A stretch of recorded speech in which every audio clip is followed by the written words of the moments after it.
Yeah, so we had a look at the Player's Handbook, original book, and I was trying to decide about which, hang on, I'll do it afterwards. I was trying to decide which book should I do next. And I don't know if people remember, but we used to call this the PHB, Player's Handbook. And I was going to look at the DMG, which was the Dungeon Master's Guide. But I thought, let's stick with players for a while and characters. And let's look and let's reminisce about another book that came out for characters, which was called Unearthed Arcana or Arcana, depending what you were saying. Now, I've actually got two of these. I think we must have bought two. I must have had one and Chugs must have had one. But sad to say, this has a little bit of water damage on it. I don't know if you can see it down at the bottom there. So, but, there you go. Well done, camera. This was a really good book, and it brought into existence some new classes. Okay, and Unearthed Arcana actually brought in some new classes, and it brought in, and I'm a bit sad actually, because the three classes that I brought in, I think it only did 3. Let me just check before I talk about this. I should have.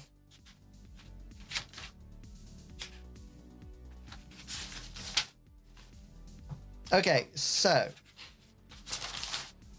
the first class that it brought in was this one. And this one was the Cavalier. And I don't know if you remember the Cavalier.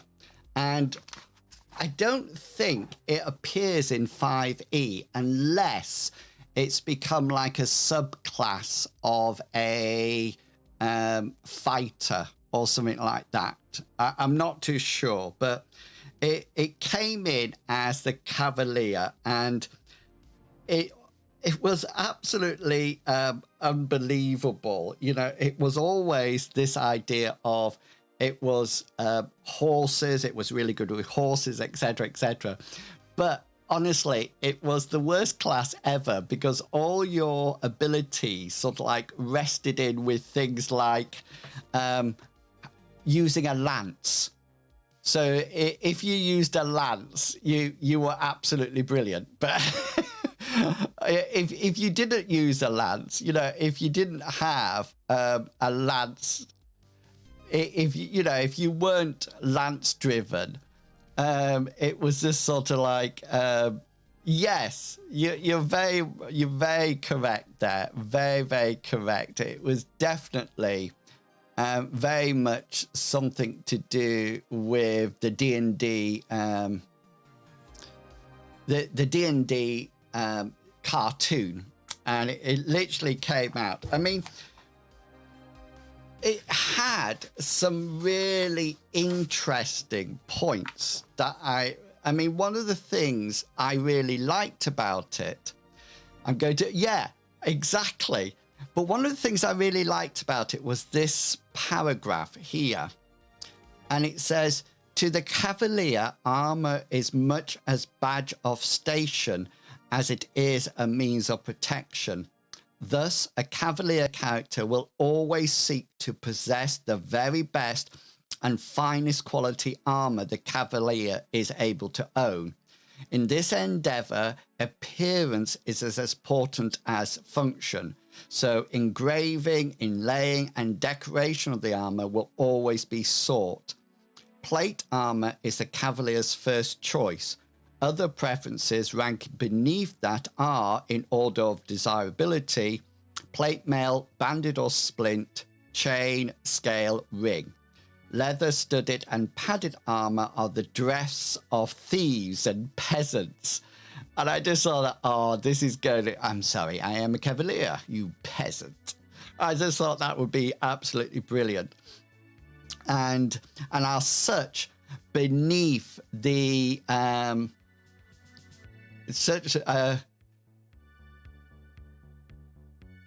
meant the Cavalier number. Yes, got ya.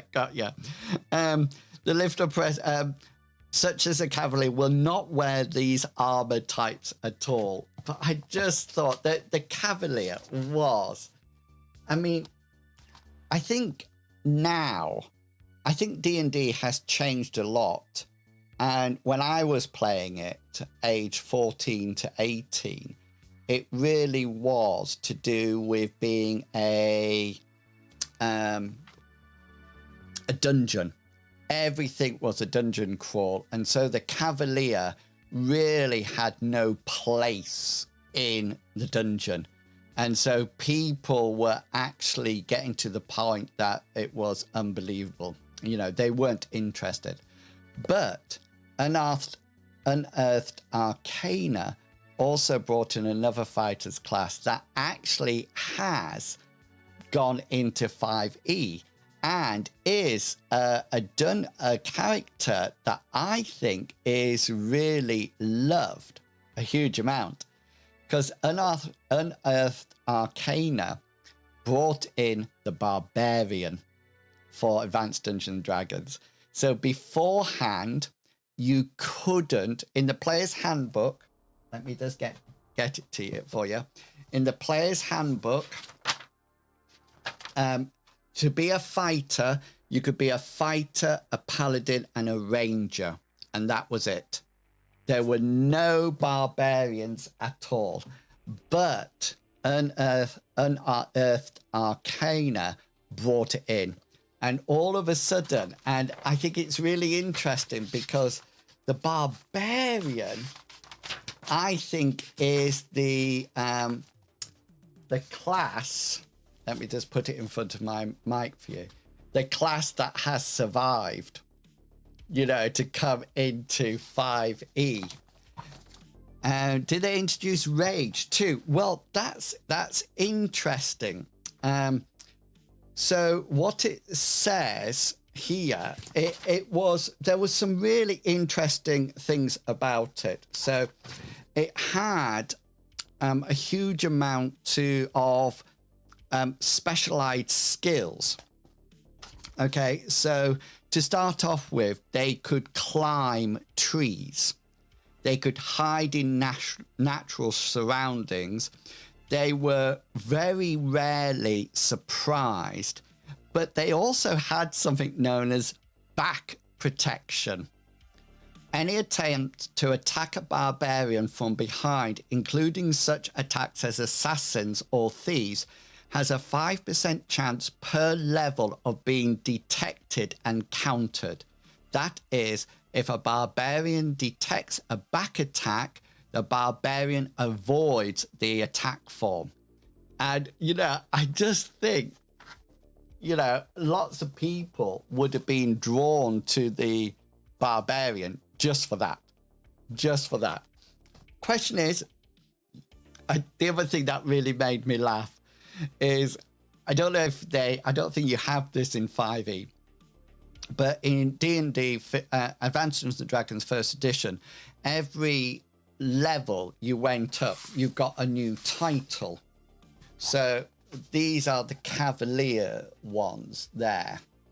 So you can see once you became 6th level, you became a knight. You know, the interesting thing that always made me laugh was the titles for the Barbarian.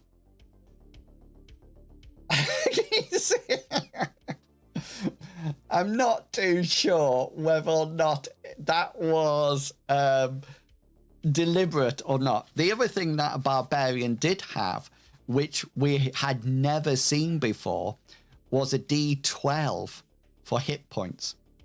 So fighters always used to have a D10, but the Barbarian had a D12 for hit points. Plus, you know, they had to have things like good constitution. So those hit points were massive. Now, They could detect illusion, detect magic. They could leap and spring.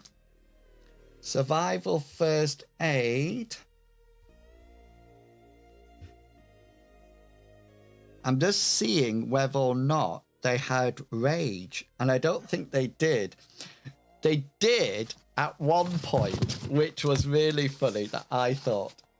Okay, if you reached eighth level as a barbarian, upon reaching 8th level, a barbarian may summon a barbarian horde.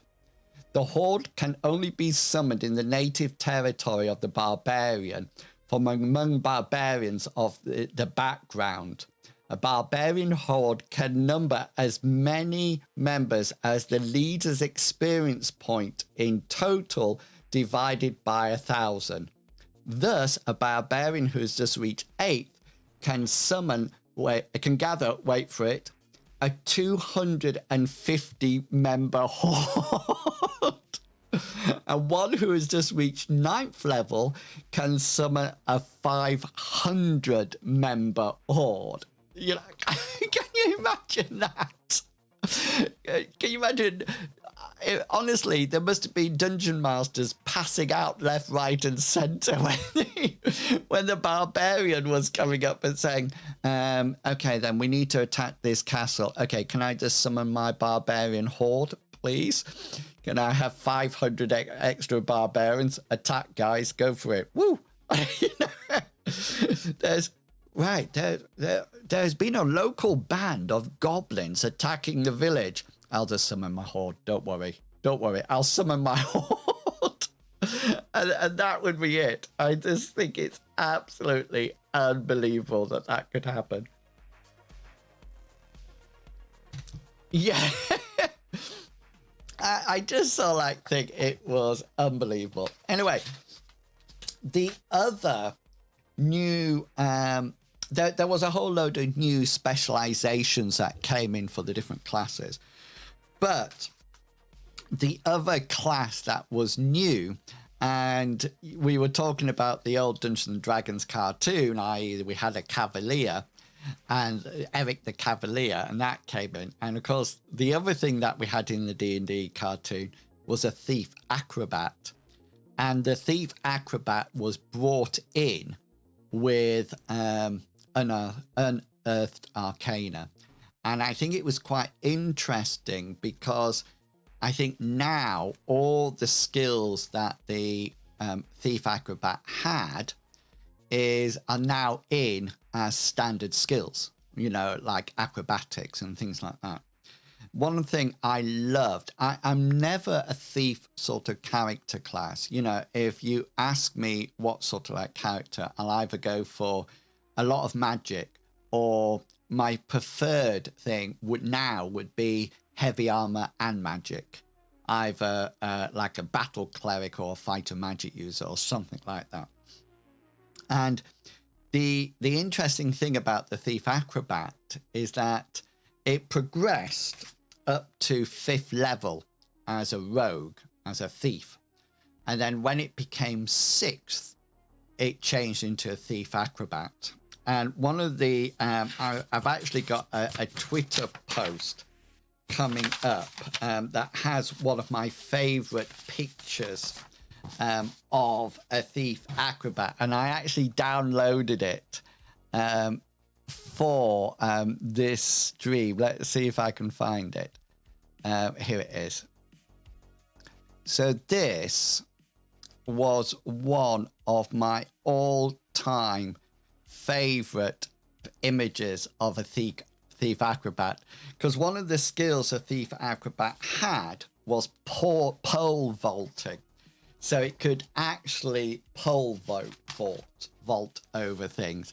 And I just loved this idea that there was, you know, a huge wall, and he ran along with his 10-foot pole and then, you know, pole vaulted over it. And I really like the image in the sense that the crossbow bolt is about to be fired. And I think the image has really caught movement.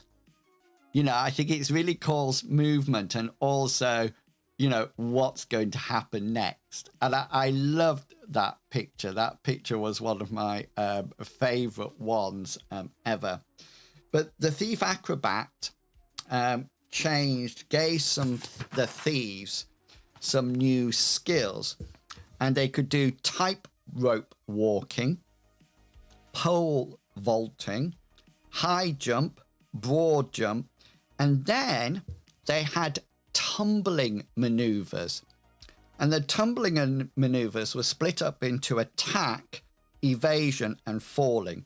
So I think I might be right, as in monks actually can fall a certain distance as they gain levels.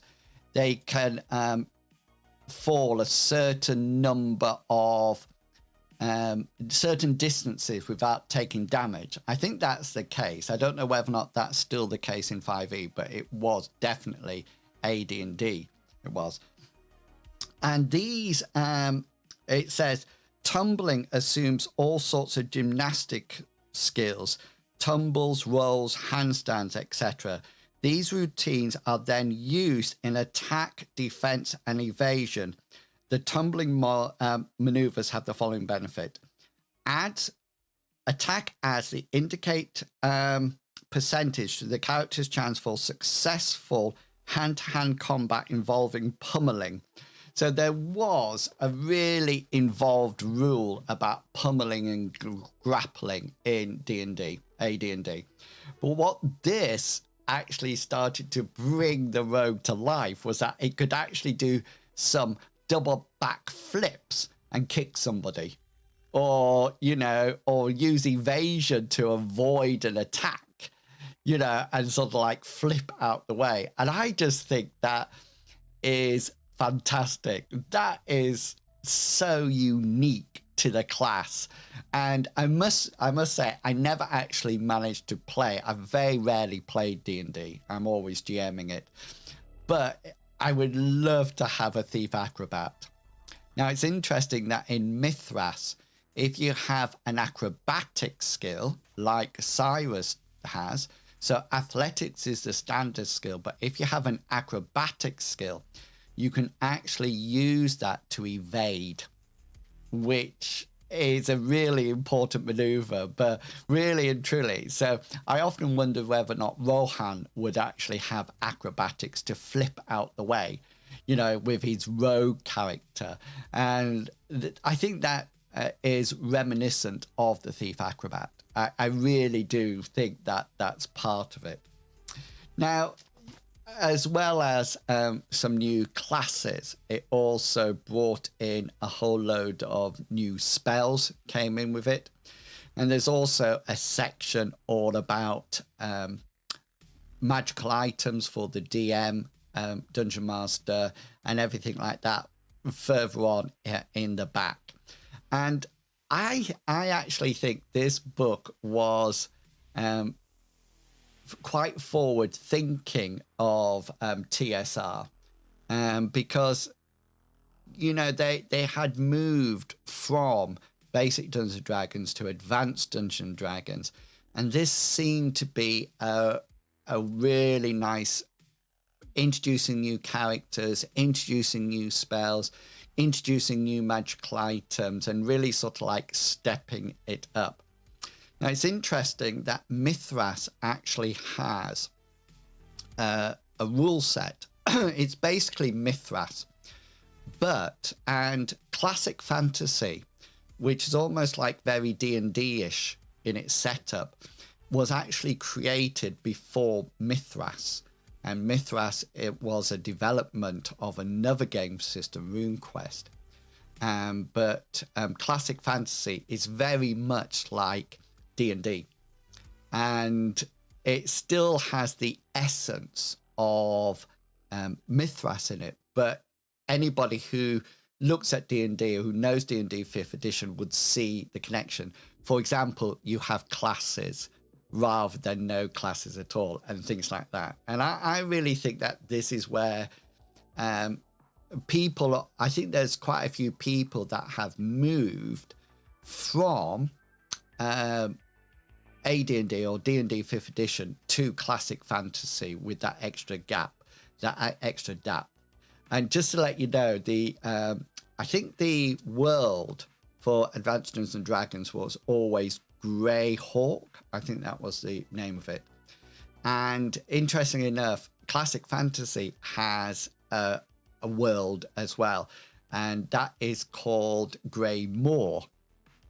And I've seen a map for it, and anybody who writes a module for Greymoor, so Rodney Leary, who wrote classic fantasy, I did a chat with him on Mithras Matters and the podcast, and he was saying that if you write a module for it, then you actually get a place within Greymoor, to set your module.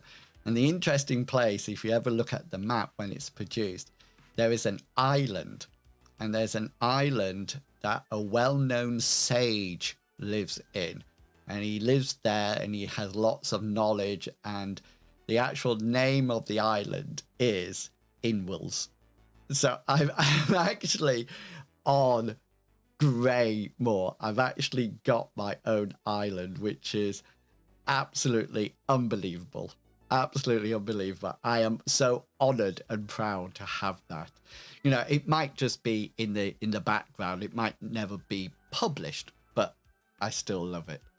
So yeah, so we went from Player's Handbook over to Unearthed Arcana, and that was the progress that we made. So if you have any fond memories of either or, then please do pop them in the comments. I tried to answer all the comments, and so do have a look at that. And that would be absolutely fantastic. One thing I love to do is reminisce and think back to the fond days of adventure games and things like that. So yeah, so that brings me to the end. I think I've probably talked for about an hour now. So thank you very much for listening. Thank you for all the support. Please do remember that there is a button around here somewhere to tip if you would like to. And of course, YouTube now has its members as well. And all the perks are up for that, so you can have a look at it. And I did a video to introduce it. Yeah. So I hope you've enjoyed tonight's stream. These are never too long. I try to keep them nice and short. Oh, that's good then. That's good. That's about right. I aim for about an hour. And they're a lot less intense than gaming at the same time, which often I find really difficult. But anyway, yeah, so thank you for coming along. I hope you enjoyed it. I hope that you enjoyed that bit of reminiscing and the news I had to share. I will be editing out the video, so the first bits won't be available after the live event stops, but the bit about the AD&D books will be there. So you can have a look at that, and I'll publish that as soon as I can. But yeah, until next time, please do. Thank you as always for all the support you provide. It is so invaluable to me as I continue on my content creation journey. So thank you very much for that. If you have any ideas what could go to do with unlocking your potential through, and then something to do with role-playing games, then do send me a message. I would be very, very grateful for that as well. And don't forget, always check out the community tab on my channel. Have a look at the polls, have a look at the pictures, yeah, and give it a like now and again. Okay, so until next time, look after yourself, stay safe, stay healthy, but most importantly, you stay positive. And remember, if it makes you happy, it doesn't have to make sense to anyone else. Have fun, everyone. It's been lovely spending the hour with you. I'll catch you all later. See ya. Bye. Fancy transition now.